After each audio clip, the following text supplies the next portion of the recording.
I tore this to pieces. That's just too juicy. This was not good. This was pretty spooky. People love this freaking book. And I'm like, what? If you're a mentally ill girly, you're probably gonna like this book. I'll never read anything by this author again. This freaking book better be amazing. Don't read it.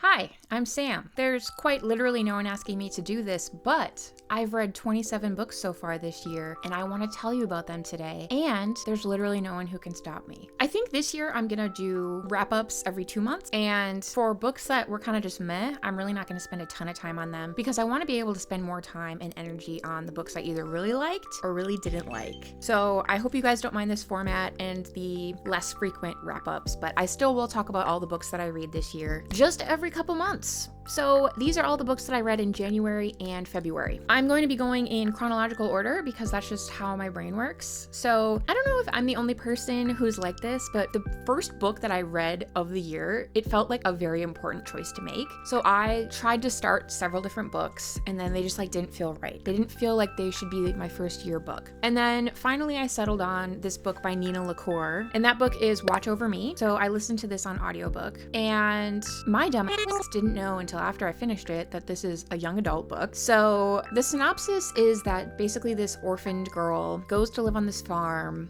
It's like a ghost story, but it's also working through trauma. And she goes and lives on this farm with a bunch of these other kids who I think are also orphans or kind of also have had previous traumas in their life. So it was fine. I wish I had known it was young adult. It did feel a lot lighter because it was young adult. I wanted an adult version of this story, but it wasn't terrible and the writing was pretty good. So if any of that sounds interesting to you, check it out. Next, I read a book for book club. We just started book club this year. It's with me and some of my in real life friends, because I actually have some of those. Not to brag.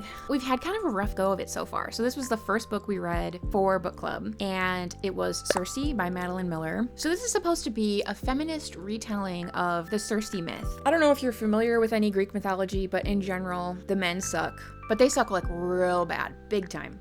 So yeah, I was really looking forward to a more woman-centric feminist retelling. And Circe is supposed to be the mother of witches. So I really was super excited for this. Madeline Miller is supposed to be a really great writer, etc., etc. I kind of don't think this was a feminist retelling. I feel like there were a lot of things Madeline Miller could have done. It was fine, I get why people like Madeline Miller. She is a really gifted writer, but the story, the characters were all just kind of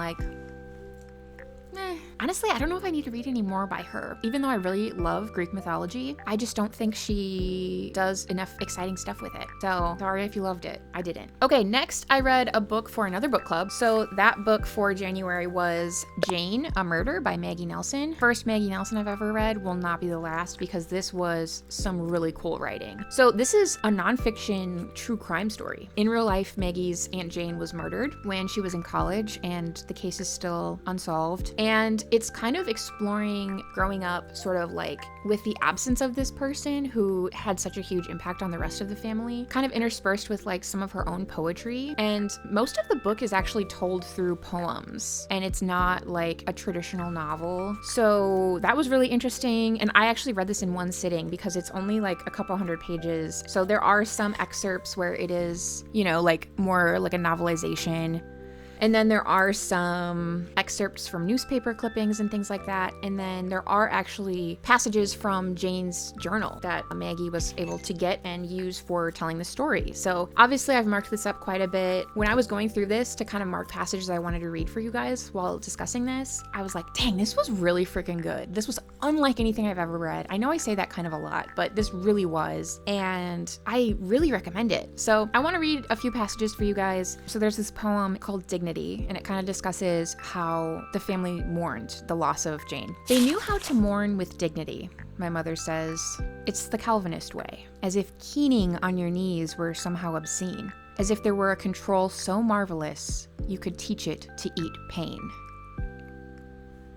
What the frick? That's so good. Wow, that's freaking good. And then this one is 2 bullets, and this poem is about kind of Maggie speculating about the logistics of what it would be like to die by getting shot. The skull may flatten the metal, but the metal will win. It wedges into the seat of thought, uses the pink tissue as its envelope. 2 bullets, one in front, one in back. Quickly speak. they tell the heart, no more beats.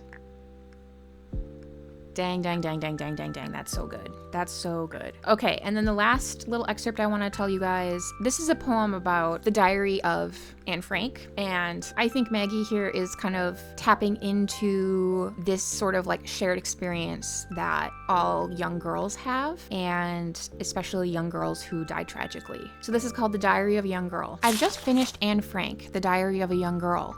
It too spans age 13 to 15. It too covers young love, hating one's mother, and sibling rivalry. The new edition has restored some passages, such as Anne's description of female anatomy. She says the clitoris looks a bit like a blister. She describes everything she eats: potatoes, rotten lettuce, fake gravy, the occasional glut of strawberries, everything she reads, genealogy, mythology, and how the families in the attic fight, often and bitterly. Anne was also a gusher. A chatterbox, as she says. But who can guess what Anne would have said about the last place she went?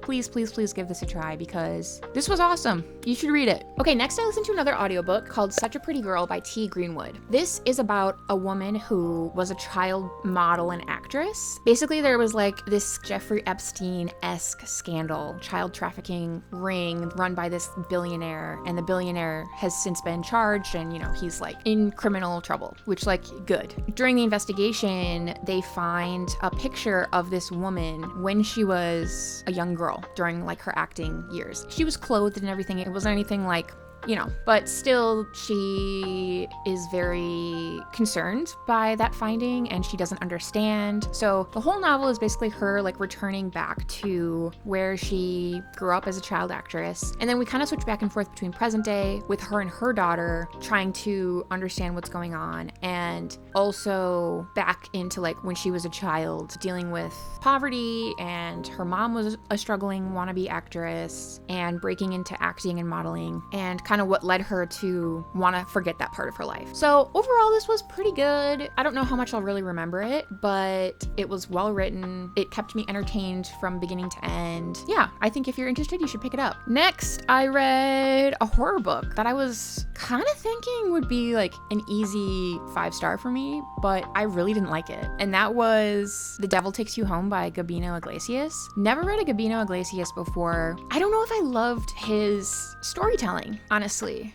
Basically, this guy has a terminally ill daughter and his job sucks, and they're like, sorry, your daughter has cancer, but you're fired. Then in order to raise more funds to help his daughter's treatments, he starts doing like hitman type work. The whole book is kind of like more of a like hitman thriller than horror, I would say. You know, there definitely are some horror elements towards the end, but I would say the vast majority of it is like hitman thriller. Really wasn't that great to me, so I don't really like it and I don't really recommend it. Okay, next I read a book that, I don't know, I was just like so intrigued by because the premise just seemed so weird and it just really seemed like my brand of weird. So that is Patricia Wants to Cuddle by Samanta Allen. I actually listened to this on audiobook, but I ended up loving it so much that I purchased a physical copy because this was freaking cool and weird. So this is like horror comedy set on this like fake like Bachelor-esque type show. So we switch perspectives between all of the female contestants and then also between some of the crew on the show. And then when they get to the mountain, they quickly realize that there are some horrors there that they were not expecting. So this is very like tongue-in-cheek horror comedy. The absurdity of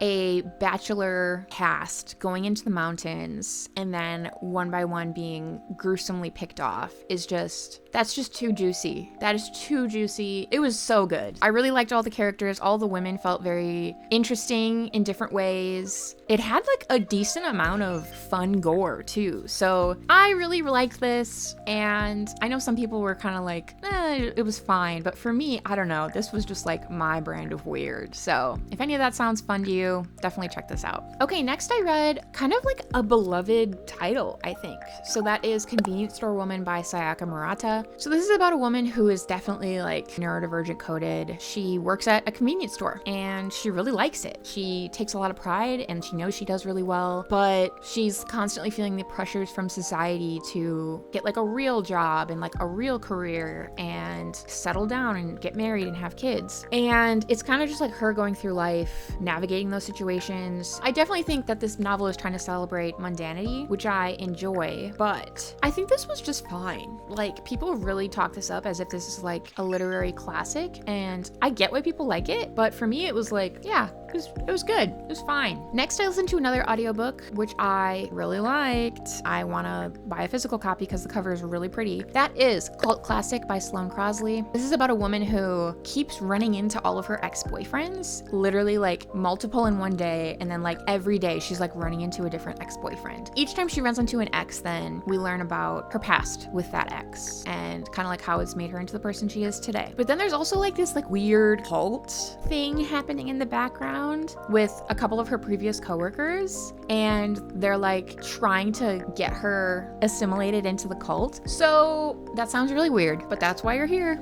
So if you like weird, you should read it. I really liked it. It was fun. Okay, next I read another Claire Keegan. Again, she kind of has a talent for writing mundanity, kind of like the day-to-day grind. You're focusing very much on one character, their point of view, how they're navigating the world. There's just something so gripping about it, and I think that's impressive. But this is about a girl who is from a pretty poor family, and the family just like doesn't have enough money to feed all their kids. So they have her go stay with some of their neighbors for the summer. It's kind of her navigating this new situation, this new family unit, and that's honestly kind of it. That's pretty much the story. So this is a novella, it's pretty short, but Claire Keegan's writing is just always amazing. So if you like Claire Keegan or you're interested in trying her out, definitely check out Foster. Okay, next is a book that I picked up at the bookstore, didn't really look at the price tag, and was just like, yeah, I like that cover, I'm gonna buy this. And then it was $27 freaking dollars. 27? Are you kidding me? It like rang up at the register. I was like too awkward to be like, oh my god, no, I don't want it anymore. So I was just like, thank you, here's my credit card, and like dying inside. So I was like, this freaking book better be amazing. So that is Strega by Johanne Lykke Holm. And I regret to inform you that while this was good, it was not amazing. This was not worth $27. So I have some regretties. This is about a woman who goes to work at this like remote alpine hotel with a bunch of other young women, and they're kind of like seasonal workers at this hotel. One of the girls goes missing. So I thought this could be kind of like horror, thriller, remote cabin in the woods type horror. That's not really what it was. This was definitely very literary. The writing was beautiful, but I wanted more to grab onto plot-wise, and I wanted a more satisfying climax and ending. I just feel like I wasn't really given enough. So I'm just gonna read the first page for you. Within the first page, I was like, whoa. Johanne Lykke Holm is not messing around. This is some good freaking writing. So this is page 1. I studied my reflection in the mirror. I recognized the image of a young but fallen woman. I leaned forward and pressed my mouth to it. Fog spreads across the glass like condensation in a room where someone has been sleeping deeply, like the dead. Behind me, I saw the room reflected. On the bed lay hairpins, sleeping pills, and cotton panties. The sheets were stained with milk and blood. I thought, if someone took a picture of this bed, any decent person would think it was a reproduction of a young girl's murder or an especially brutal kidnapping. I knew a woman's life could at any point be turned into a crime scene. I had yet to understand that I was already living inside the crime scene. That the crime scene was not the bed, but the body. That the crime had already taken place. Okay. Freaking not pulling any punches here. So again, I'm not gonna argue that this is bad writing, because it's not. This is some really, really great writing, but I just wanted it to be molded into more of a story, and it just really wasn't. I would still recommend this if you're intrigued. Definitely still give it a try. Just maybe don't buy a brand new hardcover like I did.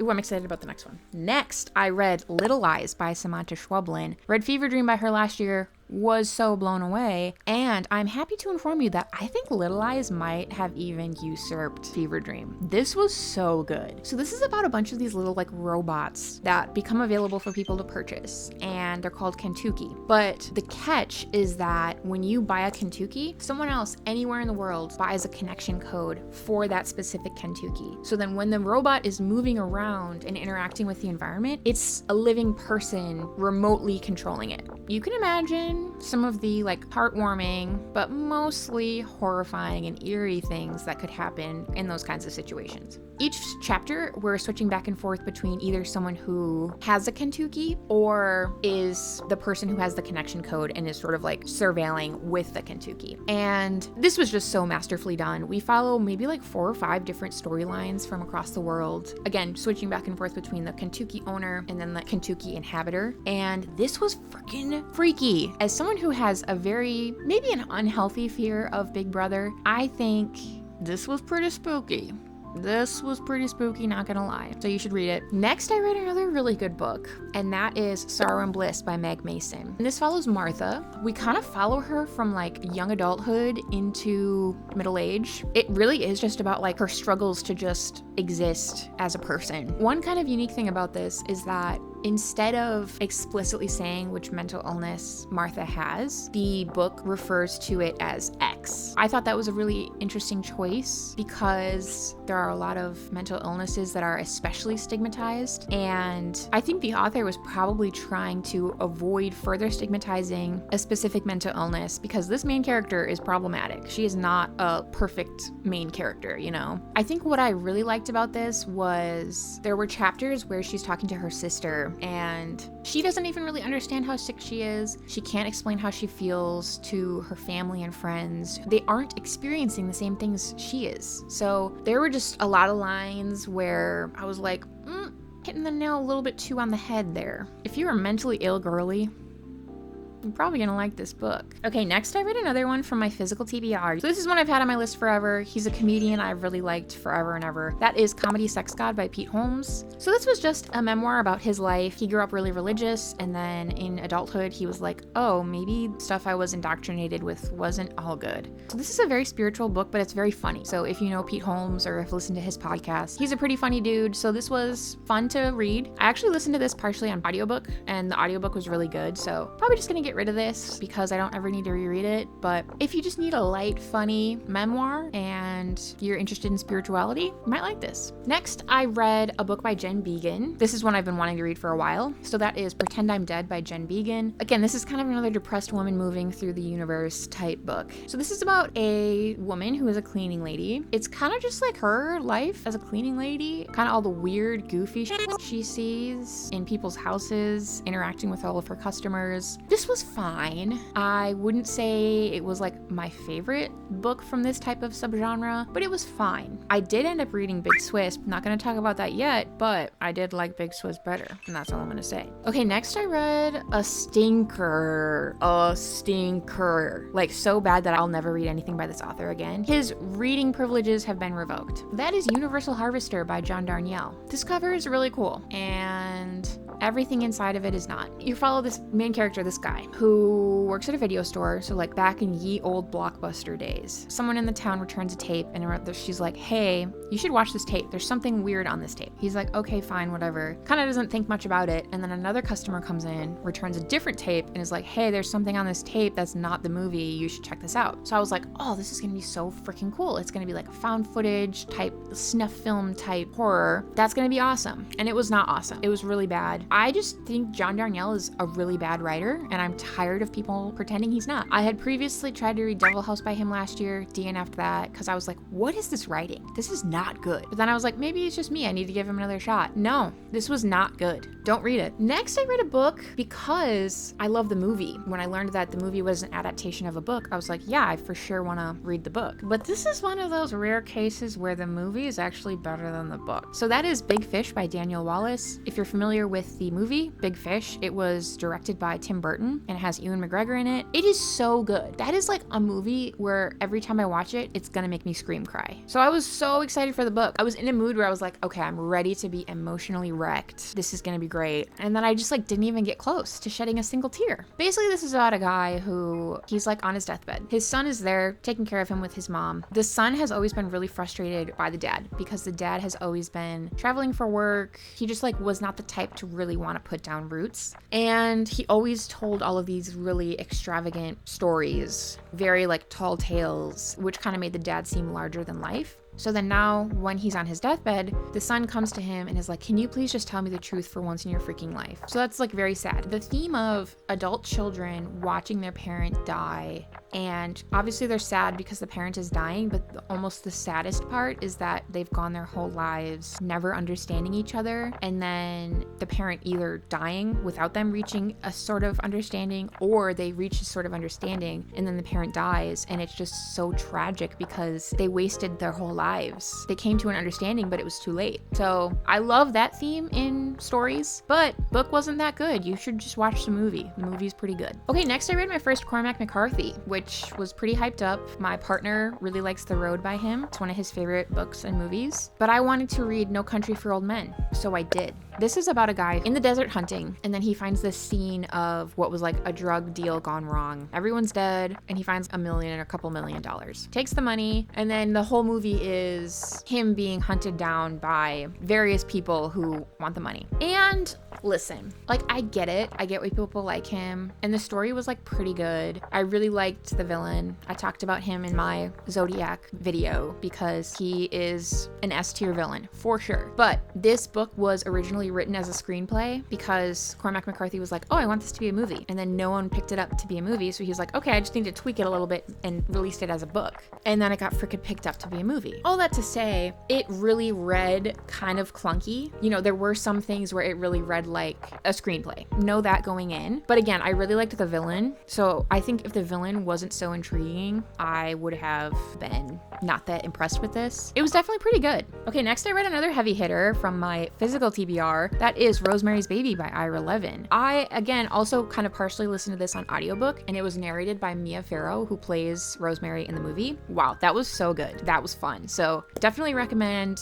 the audiobook. But for those of you who have not heard of this, which I don't know how that would be possible, but this is about a young couple, Rosemary and Guy Woodhouse, who move into this very prestigious new apartment in New York. And her husband is a struggling actor. They get to know their old kooky neighbors. They really want to have kids. Well, Rosemary really wants to have kids. So her husband, Guy, finally is like, sure, we can have a kid. Basically, as soon as she becomes pregnant, his career really starts to take off. They get really even closer with the neighbors. As she continues on in her pregnancy, though, she's just like miserable the whole time. She's physically ill. She's in so much pain. And she starts to become more and more paranoid that something is not quite right with the fetus growing in her belly. So that's all I'm gonna say. Obviously, if you've heard of this, you probably know the ending, but I'm not gonna spoil it. But this was great. There's a reason this is a horror classic. This was phenomenal. A great read. There's not really much more I can say about this that hasn't already been said. If you haven't read it, you should read it. Okay. Next, I read another one from my physical TBR, and that is a thriller called The Collective by Allison Galen. I got this on super duper mega sale. Normally, I wouldn't buy this book brand new hardcover, but I think I literally got it for like $5. So this is about a young mother who, her daughter was like raped and murdered by this pretentious frat boy, but the frat boy is not convicted. So basically this woman's daughter is brutally murdered and no one is brought to justice. She ends up coming into contact with this organization of other women who basically help each other carry out justice for the wrongs that have befallen their children. Very much like Good for Her vibes, revenge. I love those kind of themes. I love when something bad happens to a character and then they like turn evil and get revenge at any means possible.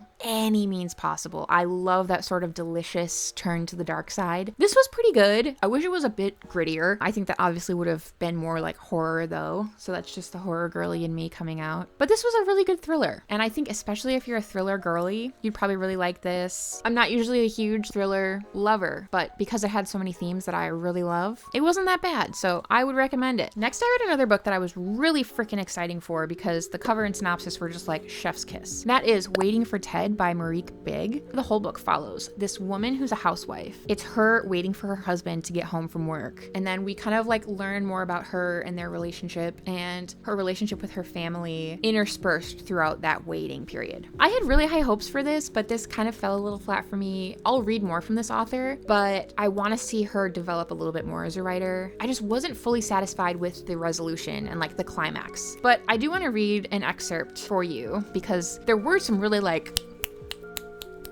parts. So this is a passage where she's thinking back about her dad. Dramatic. He liked that word. He never used it in a sentence. It spoke for itself, so he thought. He'd grown up hearing it, no doubt. His dad probably used it to quiet his mom, his sisters, his friends, throwing it back and forth in self-affirming whispers. The lie these men told themselves that muffled and stifled the women, whose honest words exposed the broken promises that proved the men had failed.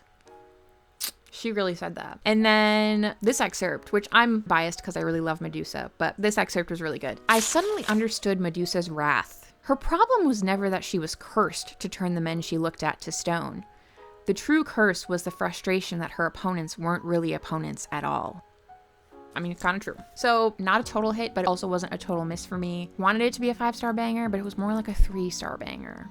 But that's okay. I'll read more by her. Okay, next I read another one on my physical TBR, Black Paradox by Junji Ito. This was a story I had never read by him, so I was very excited when this got a physical release by Viz Media. And this is about 4 people. They make a pact that they want to end their lives together. In doing so, they find this cosmic energy that changes their lives in unexpected ways. This was pretty good. You know, I wouldn't say this was like my favorite Junji Ito, but if you like Junji Ito, this is going to scratch that itch. Added it to my collection. Oh my god. This next one was so bad. I do not understand people. Like, sometimes I see stuff rated on Goodreads and I'm like, it makes me lose faith in humanity because I just don't understand how they rate something so highly. Anyway, this was our February pick for book club. So again, just really having bad luck with book club. And that is Remarkably Bright Creatures by Shelby Van Pelt. So this is about an old woman. She tragically lost her son many years ago and her husband has since passed away too. So to pass the time, she works part-time in this aquarium. She obviously gets to know all the different animals and stuff, but she develops kind of a more meaningful relationship with this giant octopus. The characters were really bad. The writing was so amateur. I literally could not believe that this was published. It was way longer than it needed to be. It was boring. I don't have a 5th thing that I can think of right now, but I probably have one in the back of my mind somewhere because this book was so bad. I'm being very hard on this book because if you look on Goodreads, this book has like a 4.5-star rating. I think like 100,000 ratings. People love this freaking book. And I'm like, what?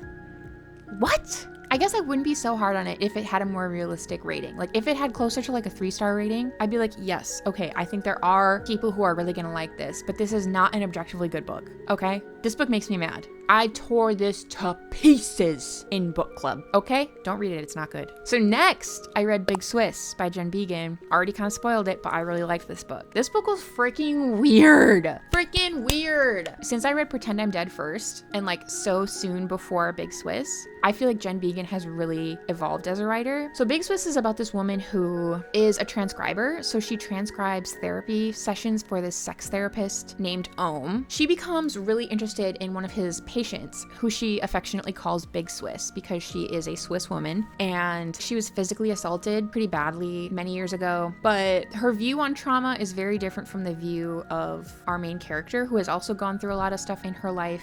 Then our main character, Greta, happens to run into Big Swiss at a dog park. She recognizes her from her voice, and instead of being like, oh, I shouldn't form a relationship with this person, she's like, hi, and like lies about who she is, and basically they form this relationship. Story goes from there. So this was freaking weird. Like I said, I just thought that all of the characters were so endearing. I laughed out loud numerous times while listening to this. The audiobook was bomb. So I am definitely going to be buying a physical copy of this because it's a really cool cover and I really like the spine too. So yes, you should read it. This was a good one. Just let it take you on the ride, man. Just let it go and you'll like it. Okay. All right, last few. I read another horror classique and I kind of went into this thinking like, I'm not gonna like this. And I will say, it did take a while for me to get into because I think this is like kind of marketed as like a romance, a classic love story, but then also some horror elements. So the whole time I was just like, barf, I do not need to hear all of this like lovey-dovey talk. But anyway, Sam, what'd you read? I read Rebecca by Daphne du Maurier and it was good. Yep, I get why people like it. It did take a while for me to get into it. It takes a while for them. Okay, Sam, what's it about? So this is about a young woman who is like a maid for this older woman and they're traveling. I think they were in Monte Carlo. They run into this older gentleman who is like really well known. He's really wealthy and he has this really famous mansion named Manderley. Basically, they fall in love pretty quickly. Like, I think they've only known each other for a few weeks. And then he's like, I would like to take you as a child bride, which I think she was like 19, but he was definitely old enough to be her dad. So that was gross to me.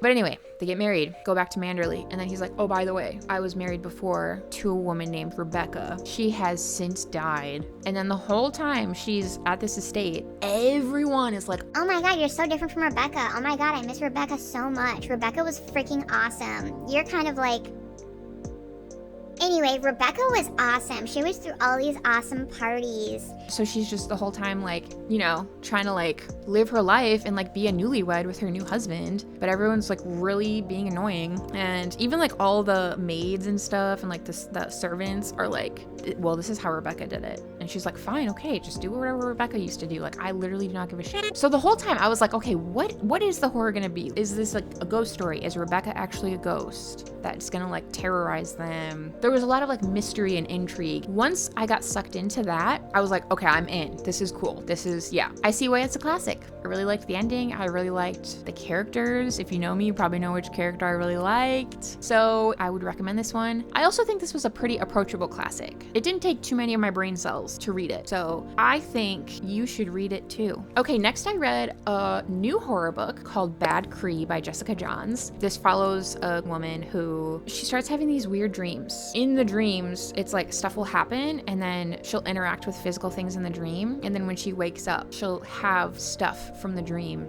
in the real world. So definitely kind of like some like weird dream horror kind of stuff happening. And she starts freaking out. She's like, okay, I keep having these really gruesome dreams about my dead sister. Basically, these dreams are what bring her back to her family as they try to figure out why she's having these dreams, as they realize that these dreams are becoming more and more of a danger to her and the family. I don't think a man has a single word of dialogue in this book. It's literally all women, and this book so heartily celebrates the power of female relationships, friendships, family. This is an Own Voices Indigenous Cree story based on a native folklore legend that I really love. This features non-binary and non-heterosexual representation, women leaning on women to comfort each other and overcome obstacles. There was a lot of heartwarming and thought-provoking dialogue, especially surrounding family and navigating familial relationships as you are transitioning into adulthood and then as an adult. And then finally, just the wholesome aunties and granny was so freaking good. So my cons, the plot wasn't quite as developed as I would have liked. The climax left me wanting just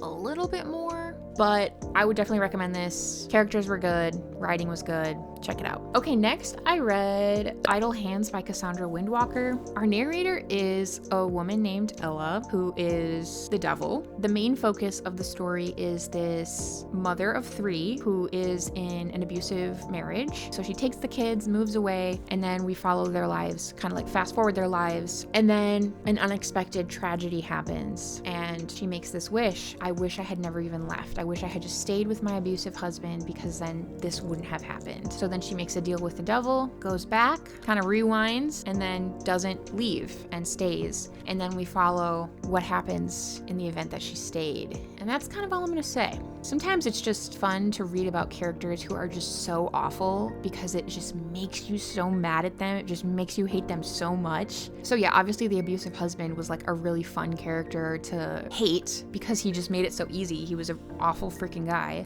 And even the 3 kids, like usually kids, I'm like, that's quite enough of that. But the kids were like all pretty fleshed out, and I liked how their lives were different in each of the different settings. But the devil character was actually like kind of annoying to me. The way she was narrated, I was just like, how did you make the devil so lame? But this was overall okay, pretty good. If you feel intrigued, you should read it. Last but not least was a book that rearranged my freaking chromosomes. I think this is the best book I've read so far this year. This is a book that I found on the YouTube channel, Mr. Morningstar. And he was like, yeah, you need to read this book. And I was like, okay, Mr. Morningstar says I need to read something. It's going to the top of my list. And that is Hawk Mountain by Connor Habib. This follows a sort of newly divorced man who has a young son, and the wife is like, peace, I'm going, you take care of the son, that's not my son. So we're kind of switching back and forth between his present day as a teacher navigating fatherhood, and back when he was in high school, a new kid moved to town and started bullying him.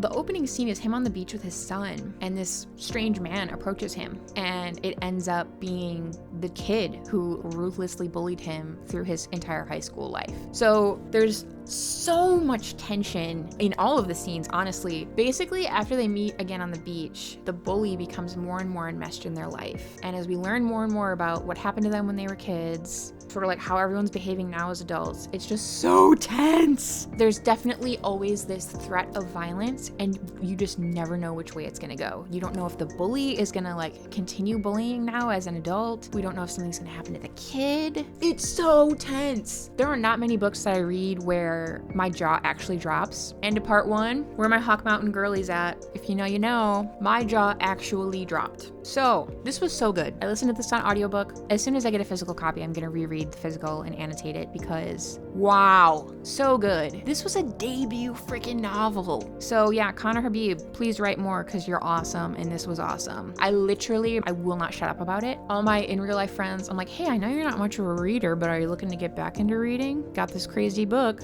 There is kind of a lot of descriptions of gore. I think if you can handle it, this was so good. I love this book so much. It was so good. Oh my God. Okay guys, those are all 27 books I read in January and February. Had a lot of bangers, a lot of 5-star bangers. We had some stinkers, not gonna lie. But I feel like 2023 as a whole is off to a pretty good start. I'm happy with that. So thank you so much for being here. You can like this video if you want, comment, subscribe if you want. Oh my God, could you imagine? Could we be friends? Well, probably scared you away already. Thank you for being here. I love you guys. Goodbye.